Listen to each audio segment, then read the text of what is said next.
ॐ ज्ञानतिमिरान्धस्य ज्ञानाञ्जनशलाकया चक्षुरुन्मीलितं येन तस्मै श्रीगुरवे नमः.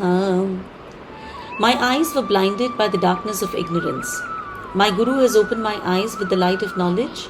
I, therefore, offer my respectful obeisances unto my Guru. Hare Krishna, thank you for joining. My name is Varsha Shinde and I welcome you all to this Bhagavad Gita study group. A few clarifications. This is not a preaching exercise. This is not a teaching exercise. I am a co-learner. In my opinion, only a few bona fide teachers are actually qualified to teach the Bhagavad Gita. Rest all, like me, can only attempt to study and co-learn in groups like this. So, I'm very much a student, just like you are.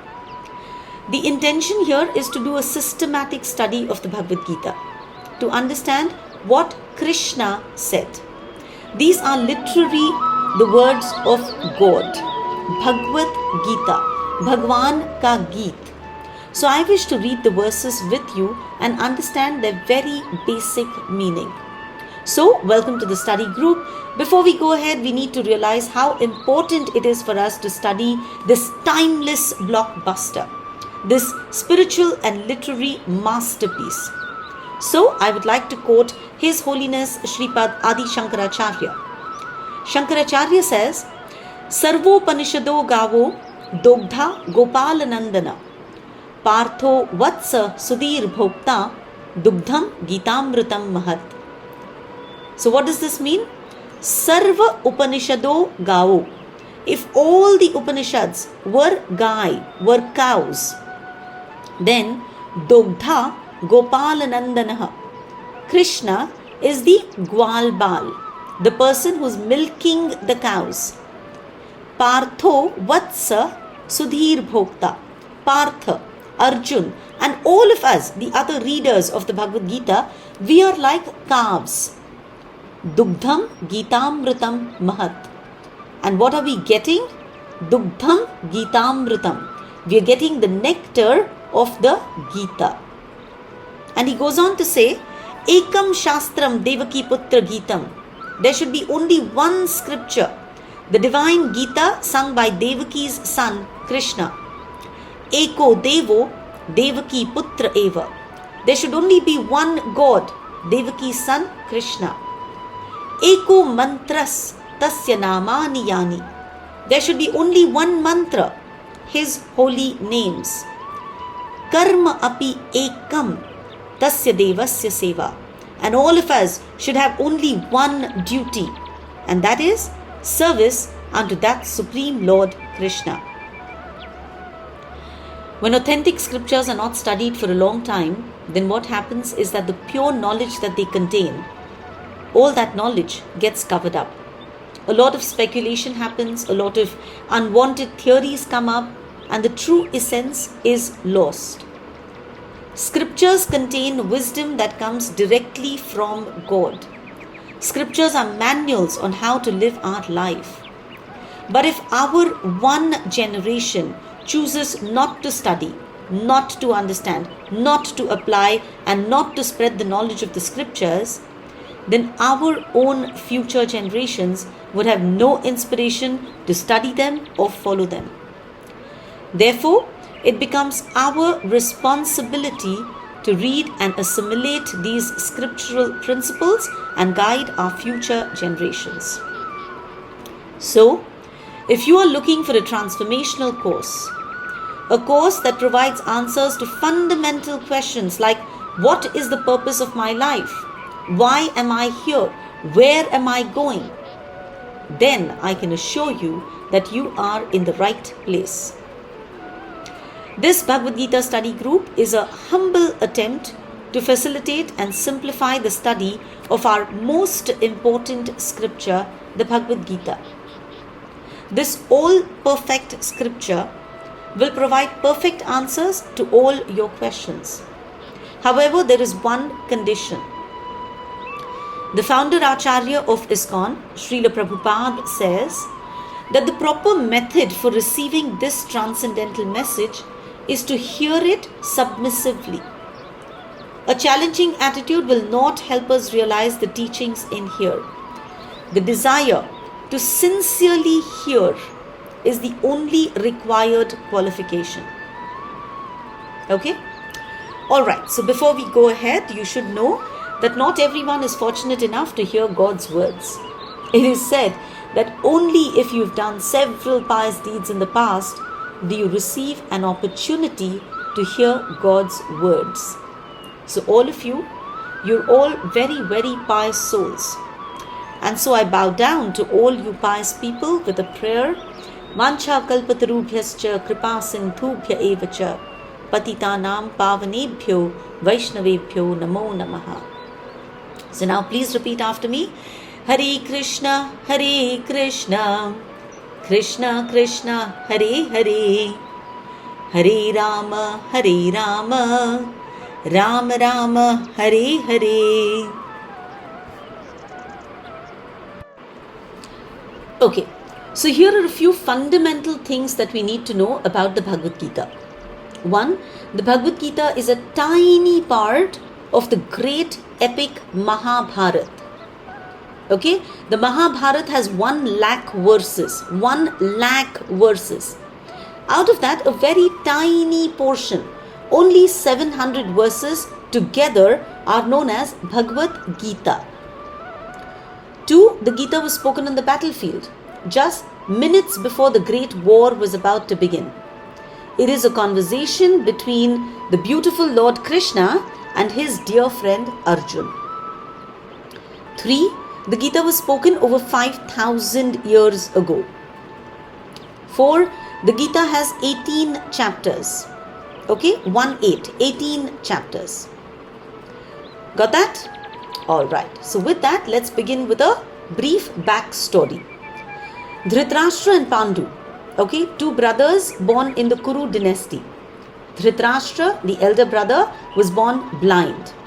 And so the throne was passed down to the younger brother, Pandu. Pandu died at an early age.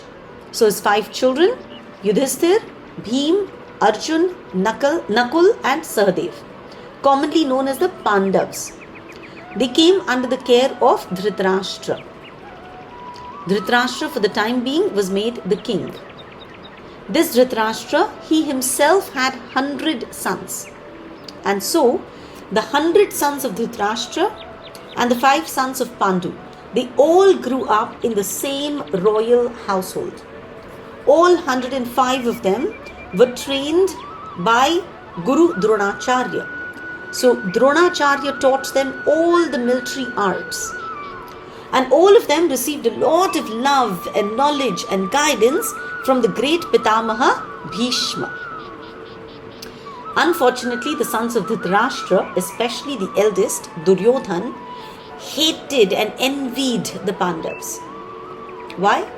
Well, because Yudhishthir was the oldest, the most eligible one to become the next king.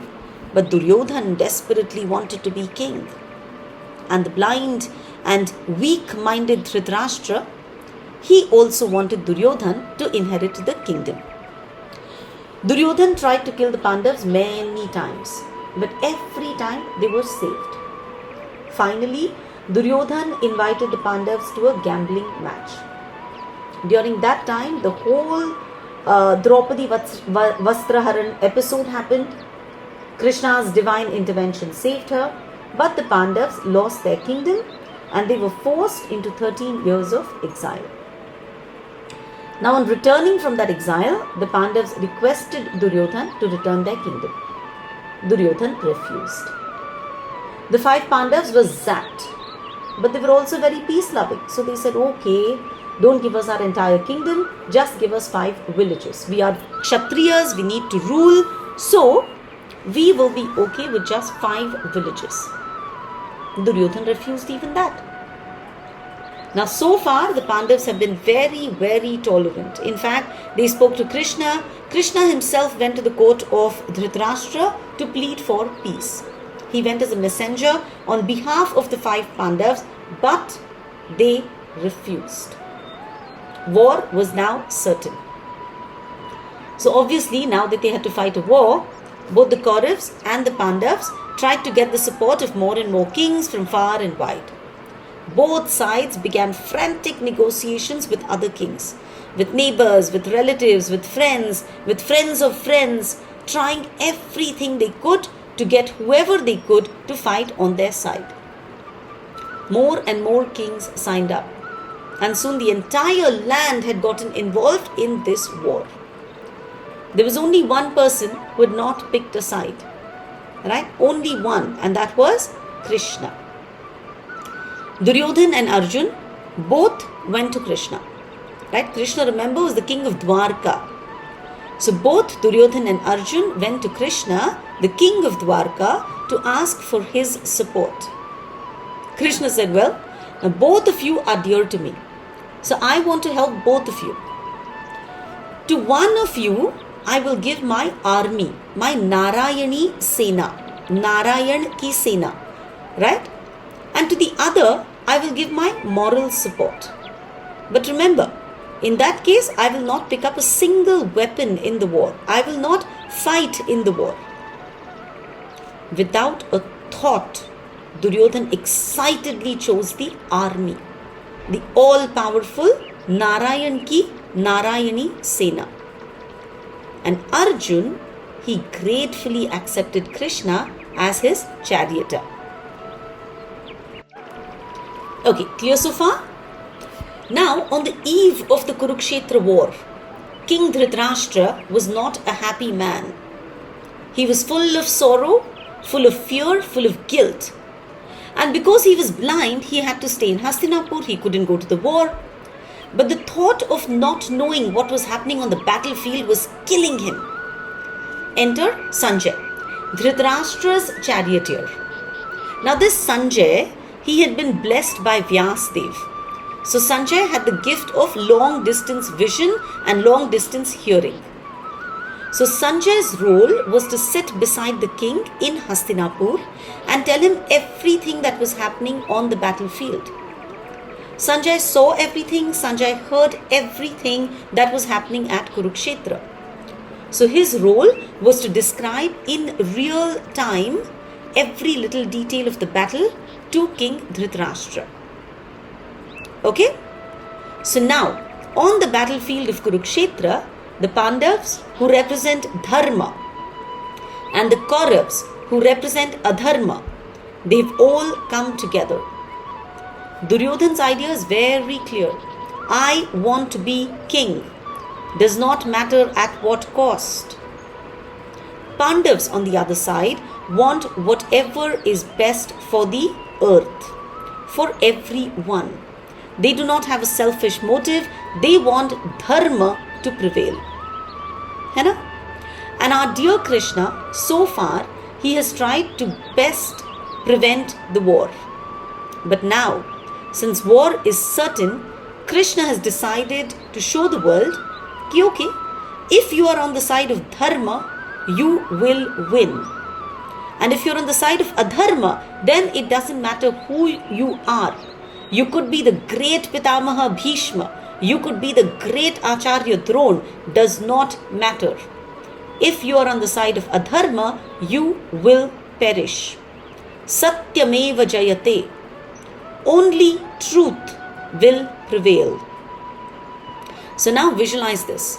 64 crore Kshatriyas are believed to have assembled on this huge battlefield to decide the future of everything. And this is where the first chapter of the Bhagavad Gita begins. Please repeat after me. Atha Prathamodhyayah. Here is the first verse of the Gita. It is spoken by the blind king Dhritarashtra. This is the only verse that he speaks. Dhritarashtra uvacha dharma kshetre kurukshetre samaveta yuyutsavaha mamakah pandavaschaiva kimakurvata Sanjaya. Dhritarashtra said, O Sanjay, after my sons and the sons of Pandu assembled in the place of pilgrimage at Kurukshetra, desiring to fight, what did they do? Now please Now pay close attention. Dhritarashtra represents a true materialistic person, one who wants to hold on to whatever he can in this world. Kingdom, fame, money, property. And in the process, he doesn't care what trouble he creates in society. People like him, they create chaos everywhere. And they themselves, they're always in anxiety. Right? So this first verse has two very important points. One, Dhritarashtra is the head of the Kuru family, but he refers only to his sons, the Kauravas, as Mamaka, mine, and his nephews, the sons of his brother, as the Pandavas, not as my brother's sons. No, he does not realize that it is this exclusion which is the root of adharma. It is this exclusion that has finally led to the war. And two, the word Dharma Kshetra. Dharma Kshetra, a place where religious rituals are performed. This is very, very significant because on the battlefield of Kurukshetra, Krishna, the Supreme Personality of Godhead, the very personification of Dharma, is on whose side? He's on the side of Arjun. Dhritarashtra is very, very scared because he knows that this holy place is going to have an influence on this battle. He knows very well that this holy place is going to support Arjun and the other sons of Pandu favorably because by nature they were all dharmic, they were all virtuous. Sanjay knows what Dhritarashtra is asking, and so he starts by telling him what his son Duryodhan is doing. Okay, so the second verse, Sanjay Uvacha. Sanjay said, Drishtva tu Pandavanikam Vyudham Duryodhanastadam. Duryodhan sees that the Pandav army has a really nice military formation, and so what does he do? Acharyam upasangamya raja vachanam abravit. He goes up to his acharya, his teacher, and he speaks the following words. Sanjay is referring to Duryodhan as Raja. He's just taunting Dhritarashtra. Just because of Dhritarashtra's deep desire to see his son as Raja, as king, the whole world is at war. Duryodhan, since his childhood, he's dreamt of being Raja. And so obviously, he has a strong hatred for the Pandavas. He had constantly tried to hurt them, demean them, even kill them. Because he knew, if I want to be king, if I want to rule over the entire kingdom of Hastinapur unchallenged, then I need to eliminate them. However, today, standing on the battlefield, when he saw the large Pandav army, he was baffled. He was nervous. He was worried. He suddenly realized, oh my God, maybe I underestimated the Pandavas. Right? But he can't let others know he is worried. Hai na? They will all get scared. They will all lose confidence even before starting the war. So he does what a good leader does. Right? He tells them how strong his army is. He explains how strong their own position is. So the next 9 verses are spoken by Duryodhan. From verses 3 to 11, we see that Duryodhan is essentially trying to tell his army, don't worry, we're all very, very strong. We have the best people on our side. We are sure to win this war. So if you look at verse 3, Duryodhan says, Pashaitam Panduputranam Acharya Mahatim Chamum. Duryodhan is telling Guru Dronacharya, look at the great army of the sons of Pandu. Vyudham Drupadaputrena Tava Shishyena Dhimata. Right? Your student, Drupadaputrena, is the one who has actually arranged this entire army. So, you will be aware of their tactics. Your intelligent student, Drupad, he is the one who's arranged the Pandu army, and so I'm sure you will be able to defeat them. Please understand, Dronacharya is the commander-in-chief of the Kaurav army. But Duryodhan is arrogant. He's egoistic. He's on the battlefield. The battle is about to start. And even here, he's unable to let go of his anger. He wanted to point out the defects of Dronacharya. There is a backstory to this. Now, Dronacharya and King Drupad, both of them had gone to the same Gurukul. Okay, they'd gone to Bharadwaj Rishi, and over there, both of them became great friends. They were young boys, and at that time, Drupad tells Dron that when I become king, right, when Drupad becomes king, Dron, I promise you that I will give you half of my kingdom. Now, young boys, they speak, they make promises. Years pass by. Drupad becomes the king after the death of his father. But Dron is living a life of poverty. So one day, Dron goes to Drupad for help. Drupad has now become all conscious of the fact that he's king. He's all very status conscious, and so he refuses to acknowledge Dron's friendship. He throws Dron out. He calls him a beggar. He says कि भाई दोस्ती तो equals में होती है. Friendship is only among equals. So Dron is very, very humiliated. He leaves angry and sad and heartbroken. Later, Dron is employed by Bhishma to train all the kids. The 100 Kauravas and the 5 Pandavas, they come under the shelter of Dronacharya. Dronacharya does a fantastic job at training the 100 Kauravas and the 5 Pandav boys. After their education, they go up to him and they say, Guru, what do you want as Guru Dakshina? So Dron says, as Guru Dakshina, here is what I want. Go, get me Drupad. Right? The Kauravas, they try, they fail. Then the Pandavas go, they defeat Drupad, they bind him in ropes and they bring him to Dronacharya. Dronacharya looks at Drupad and says, well, Drupad, today your kingdom is mine. So now, applying your own logic, we cannot be friends because we are not equals. I have become a king and you are today a pauper. So here is what I will do. I will set you free, and very mercifully, very generously, I will give you half your kingdom. This way, we will be equals. So what does Dronacharya do? He takes half of Drupad's kingdom and he humiliates Drupad. Drupad returns to his kingdom and he's burning with anger and he performs a sacrifice. Putra Kameshti Yajna. Right? So Drupad does this Putra Kameshti Yajna because he wants to get a son who would be able to kill Dronacharya.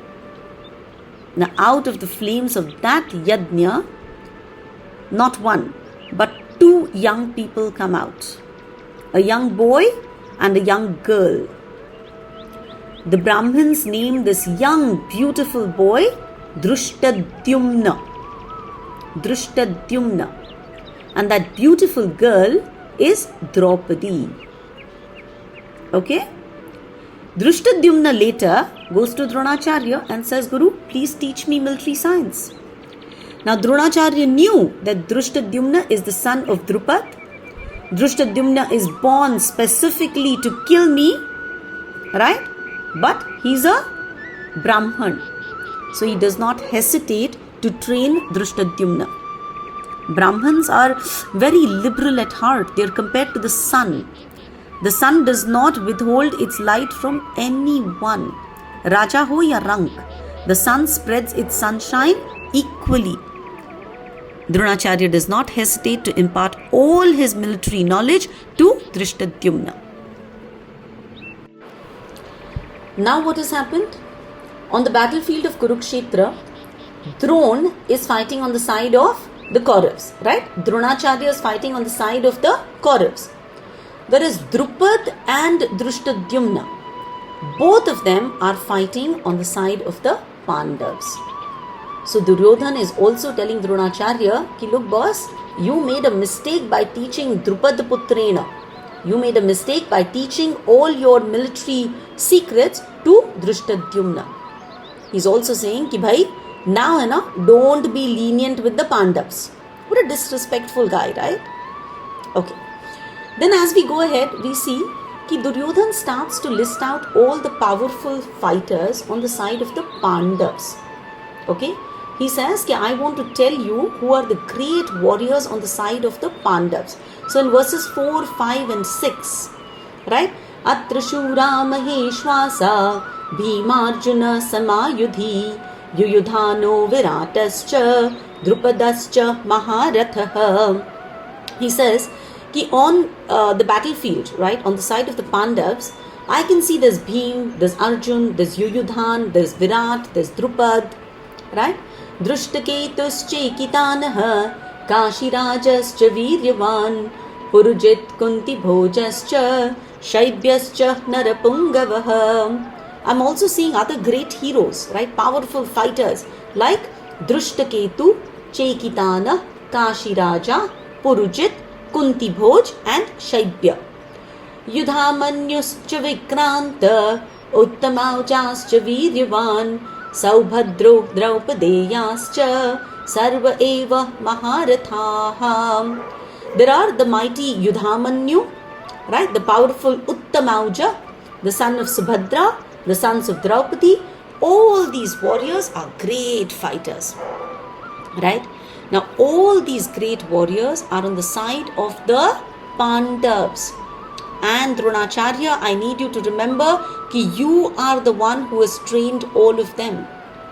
And since you have trained them, you also know how to counter them. Right? Okay. So Duryodhan first lists out all the greats on the side of the Pandavas. Now he does not want to demotivate his army. Right? So he begins to talk about the great generals on his own side.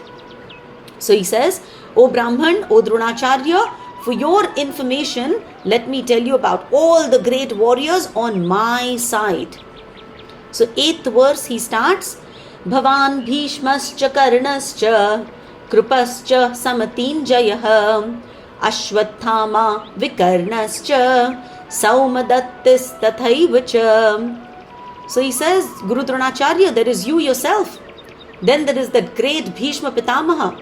There is my dear friend Karna. There is Kripacharya. All these people have always been victorious in battle. Then there is Ashwathama, right? The son of Guru Dronacharya. There is Vikarna and there is the son of Somadatta. There are many heroes on this battlefield who are prepared to lay down their lives for my sake. All of them are very well equipped.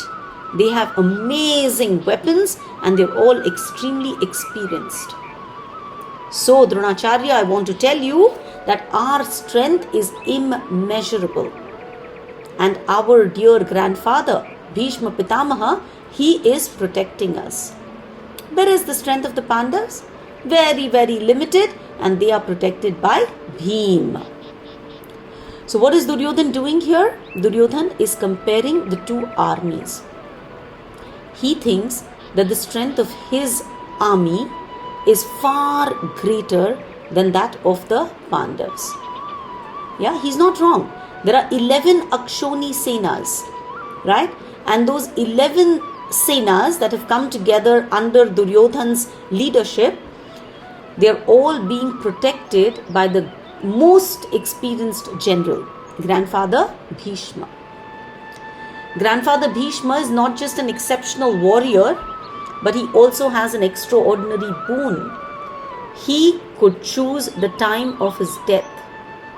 This meant that he was practically invincible. Nobody could kill him. And so Duryodhan knew that under Bhishma's command, his army was undefeatable. On the other hand, the Pandavas, they had a Chotusa army, right? Their army was limited. Only 7 Akshoni Senas. And obviously their general, right, was a little less experienced, right? Bhim. Who can compare with Bhishma Pitamaha? So after praising the prowess of Bhishma, Duryodhan said, I don't want the other warriors to think that they are less important, right? So in his very diplomatic way, he tells them, look, all of you great people, You're all standing at very, very strategic points. So I am requesting all of you, please give your full support to grandfather Bhishma. Right? He says, ki look, Bhishma Dev is our greatest hero. Somewhere inside he's scared. Ki Bhishma is an old man. Right? So he says, I want everybody to give your protection to Bhishma Pitamaha. Right? Bhishma might get engaged in the war and people might attack him from other sides. So I want all of you to never leave your strategic positions and to protect Bhishma Pitamaha. Now Bhishma, as commander of the army, as someone who's raised these boys, he could understand that maybe Duryodhan is a little nervous. Maybe he's a little edgy. And so, to boost his morale, out of his natural compassion, what does he do? He blows his conch shell very, very loudly. If you look at verse number 12, Tasya sanjanayan harsham kuru vriddha pitamaha simhanadav vinadyochai shankham dadmau pratapavan. The supreme commander of the Kurus, he fills his lungs and he roars like a lion. He blows his conch shell really, really loudly. And that is an indication that now there is absolutely no hope for peace. Bhishma Pitama essentially proclaims to heaven and earth that the Kauravas are ready to fight.